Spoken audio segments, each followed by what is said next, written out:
Hello. The Good Sam's Foundation was launched over 25 years ago to ensure the ministry and charism of the Sisters of the Good Samaritan would continue into the future. Today I'd like to take you on a visit to the Sisters' ministries in Kiribati. Kiribati is a small group of islands in the Pacific Ocean, about 3 hours flight from Fiji, and I visited the region for the first time this year. The sisters have been in Kiribati for over 30 years. They have two communities there, one in the island village of Abokoro, North Tarawa, and another in Tamaiku on the mainland of South Tarawa, the capital. The main island is small, long, and very narrow. This is the view from the air as you land. You can drive its length in 1 hour and walk across its width in most areas in just a few minutes. The ocean is on one side of you and a tidal lagoon is on the other. Before I had arrived, I'd seen many pictures of storms and king tides on Kiribati, and there's no doubt that the island is sinking. The power of a tidal wave, I don't know about for you, but for me it's frightening, so I'll confess I was a touch nervous about the visit. But as we drove along the two-lane road away from the airport, I found that while there's water on both sides of you, on the ocean side it's quite flat, with small lapping waves when the weather is normal. You might see on the internet photos of people walking in waterlogged sand like this one. This is just low tide in Kiribati, an everyday occurrence. When the tide goes all the way out, it's a long hot walk in the heat across the sand to get to the deep water. So fishing and transport by boat revolve around the timing of the tides. The sea is the primary source of food and income. Kiribati isn't frightening, it's beautiful, tropical with aqua waters, coral clumps and coral sand. There are many native flowers, bright pops of colour, coconut trees and tropical weather conditions. It's a simple life. Houses are made from tin sheeting and often Bessa bricks. Kitchens and laundries are equipped with basic essentials, just the necessities. Dishes and often clothes are washed by hand.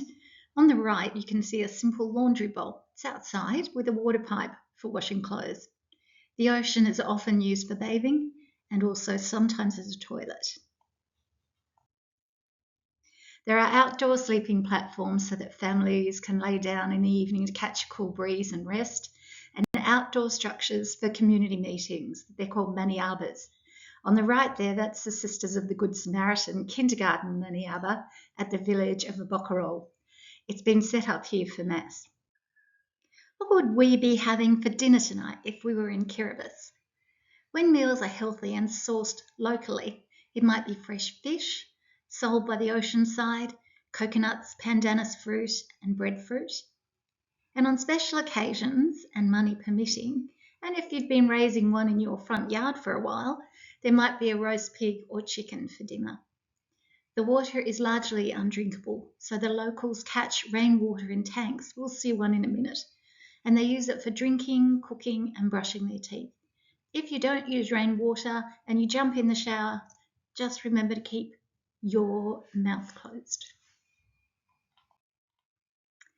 Local food takes time to prepare. Fish needs to be scaled, cleaned and filleted. So there's no local fish shops to do the work for you.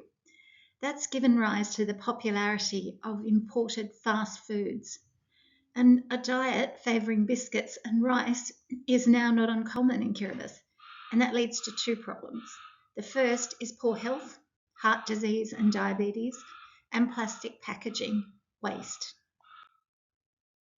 That landfill on the left there is right on the beachfront, and on the right, that's out the front of the local high school at South Tarawa. I'd just like to read you a quote from one of the local women. We began neglecting our own food, which God has given us, and which was fresh and useful to our bodies. Also, more money was needed to buy foods, as they do not come from our own lands. Unfortunately, Kiribati's simple lifestyle and very natural beauty can hide the harsh impacts of poverty. 30% of residents live on less than $3.20 a day, so not even a boost juice a day. Many live in or are at risk of being multidimensionally poor. What is that? What's multidimensionally poor mean? It's a poverty that goes beyond financial hardship, not having any money. It's a warning signal for critical shortages in education, healthcare, housing, and just basic services. The region experiences unique challenges. There's a lack of skilled, trained workers and limited opportunities for employment. Without the skills to fix machinery, it's left where it breaks down to rot. This photo shows a stockpile of rusting old cars and utes. Climate change is another difficulty. Rising tides and droughts are threats to the supply of fresh food and also, of course, fresh water. One of the important pathways to creating hope for a healthy future for the people of Kiribati is education and skills training.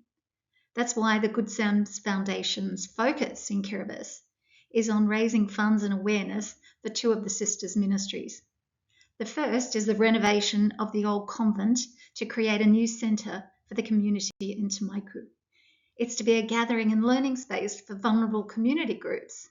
This is the exterior of the convent, and on the right of the screen, you can see the rainwater tank I mentioned previously. Here's the unfinished interior of the centre. It needs furniture, lights, kitchen utensils, and we'll be raising funds for those across this year. The other initiative the Foundation is fundraising for in Kiribati is for the preschool in a Bokoro village. The preschool's Maniaba needs repair, and the children would also benefit from a new classroom and playground equipment. Attendance costs at the preschool are free or heavily subsidised for the children living on the island. Through interactive play, creative arts, and lessons on health and care for the environment, these small children are gathering important life skills. All these photos are from my trip earlier this year. Here's the preschool's Maniaba that we saw before. You can see that it has concrete cancer on a couple of its pillars and needs repair to its tin roof. This seesaw is one of only two pieces of large outdoor play equipment. It's broken and currently unsafe for use. These next two slides show the children using some of the new equipment and teaching aids that were purchased with the funds raised by our Good Sam schools and also our donors. Together, working as a community of Good Samaritans, we make good things happen on a daily basis. Our donations offer children, women, and families a pathway to knowledge. Knowledge changes lives and futures. Here's a group photo of our sisters from Kiribati, or some of our sisters there. We'd all like to thank you for listening and for caring about the region. Peace and God bless us all, Good Samaritans.